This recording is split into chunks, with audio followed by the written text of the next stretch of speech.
మనిషి సాధన ద్వారా పరమాత్మతో సత్సంబంధం ఏర్పరచుకోవడం మానవ జీవన పరమావధిగా చెప్తారు కదా స్వామి.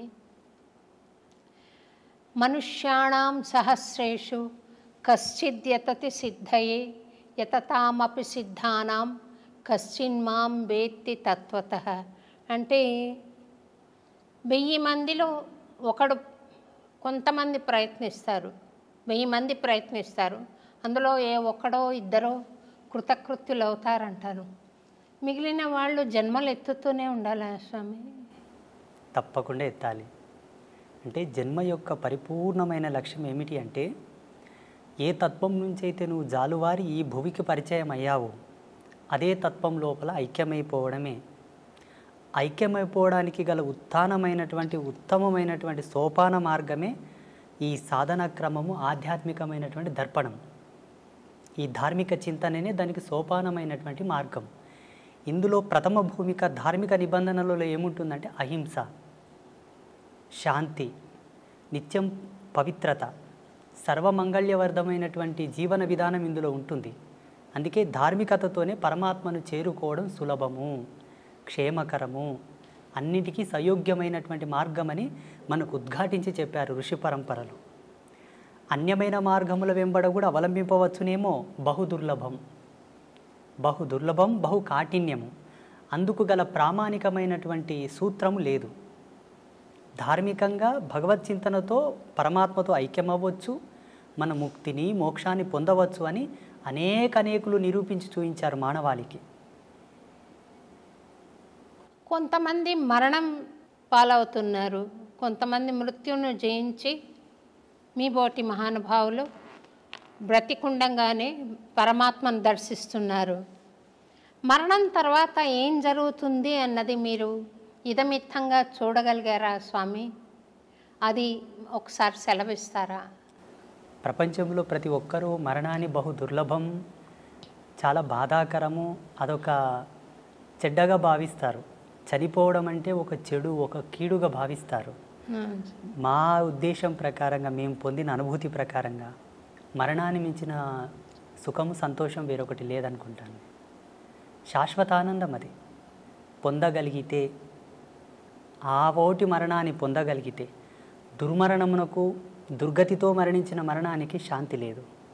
అది యాతన, బహు దుర్లభము, బహు కాఠిన్యమైనటువంటి యాతన. అది తగదు జీవుడికి. జీవుడికి ఎప్పుడే కానీ ఇచ్ఛామరణ సంసిద్ధి కలిగినా, భగవత్ ప్రేరణతో మరణ సంసిద్ధి కలిగినా అందుకు మించిన శాంతి వేరొకటి లేదు. అలా చనిపోవడానికి కూడా మన ధర్మం లోపల చాలామంది ప్రాకులాడారు. అందరికీ సుపరిచితులైనటువంటి భీష్మ పితామహ, వారికి మరణం వారి ఇచ్ఛా ప్రేరణతోనే కలిగినది.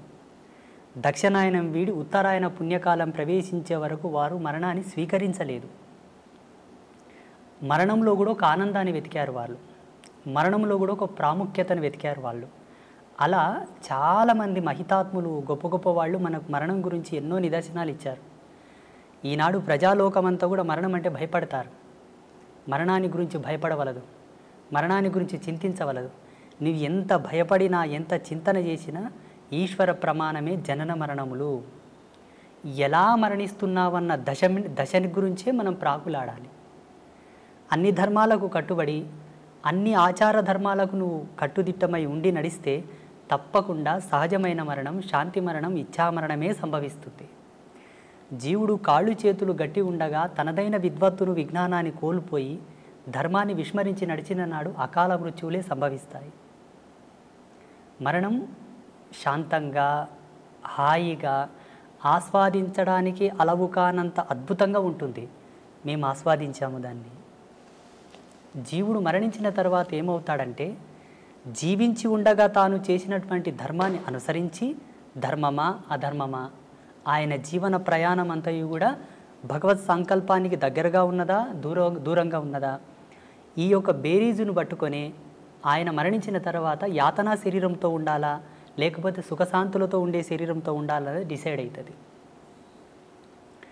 భగవంతుని నమ్ముకొని, భగవంతుని యొక్క సేవ చేసుకొని, భగవత్ తత్పరతతో జీవించిన వాళ్ళు ఎవరు కూడా యాతన అనుభవించలేదు. భావి తరాలలో అనుభవించబోరు, ఇక ముందు ఎవరు కూడా అనుభవించలేదు. ఎవరైతే భగవంతును దూషిస్తున్నారో, హరిభక్తులను, శివభక్తులను, దైవీ తత్పర సంపన్నులను దూషిస్తున్నారో వారికి తప్పకుండా మరణానంతరం బహు దుర్లభమైనటువంటి యాతన ఉంటుంది. ఈరోజు ఏదో కొంచెం చదువుకోగానే, అంత తెలివి రాగానే దేవుడు లేడు, ఇవన్నీ మూఢనమ్మకాలు, చాదస్వం, వీటిని నమ్మకూడదు, వీటి వల్ల టైంపాస్ అంటున్నారు చూసారా, వారందరికీ కూడా మరణం తర్వాత అది వర్ణించశక్యం కానటువంటి సందర్భం అన్నమాట. మనిషి శరీరం భౌతికంగా మనం చూస్తున్నాం కదా, అందులో మళ్ళీ ఒక సూక్ష్మ శరీరం ఉంటుంది, ఒక కారణ శరీరం ఉంటుంది, ఒక మహాకారణ శరీరం ఉంటుంది అని చెప్తారు కదా. ఆ నాలుగింటిని విడివిడిగా చూడడానికి సాధ్యపడుతుందా స్వామి? అది యోగ సంధాన కర్తృత్వంతోనే సాధ్యమవుతుంది. ఆధ్యాత్మికమైనటువంటి పూజలు, వ్రతాలు, నోములు, జపతపాదులన్నీ కొన్ని ప్రామాణికమైన సూత్రావళి పైన నడుస్తాయి. జీవుడికి కొన్ని అనుభవాలు తెచ్చిపెడతాయి. మీరు అనుకున్నటువంటి అనుభవాన్ని తార్కికంగా సాదృశ్యంగా చూడాలనుకుంటే యోగ మూలాలను అవలంబించాల్సి ఉంటుంది. ఇప్పుడు హిమాలయస్లో చాలామంది యోగులు ఉన్నారు. వాళ్ళు మీరు చెప్పినటువంటి ఈ అవస్థలు ఏవైతే ఉన్నాయో ప్రతిరోజు లైవ్లో చూస్తారు. వాళ్ళు సూక్ష్మ, భౌతిక, ఆది భౌతిక, ఆది దైవిక, ఈ 4 అవస్థలను వాళ్ళు సశరీరంగా లైవ్లో ఎప్పటికప్పుడు వాళ్ళు సవరించుకొని చూస్తూ ఉంటారు. వాటికి యోగ మూలాలు అవసరం, కొంత కఠినాత్మకమైనటువంటి తపశ్చర్య కూడా అవసరం వాటి కోసం. ఆ రుచి, అనుభవం, ఆ ప్రేరణ ఉన్నవాళ్ళు చూశారు. తమరు చూస్తుంటారు కదా స్వామి. భగవతి ఇచ్చామ్మా. నాకు ఆశీర్వచనం ఇవ్వండి స్వామి. తప్పకుండా. ఒక రకమైన అనుభూతి కలుగుతోంది, కానీ ప్రామాణికంగా నేను దాని గురించి ఇతరులకు చెప్పలేను. నాకు స్వానుభవైక వేద్యంగా ఉంది. అదేంటో అర్థం కాని తనంలో నేను అనుభవిస్తున్నాను స్వామి.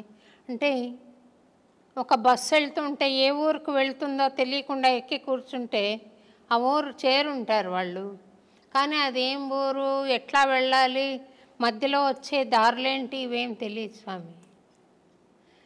మీరు నాకేమైనా గైడెన్స్ ఇవ్వగలిగితే ధన్యురాలిని స్వామి. తప్పకుండా.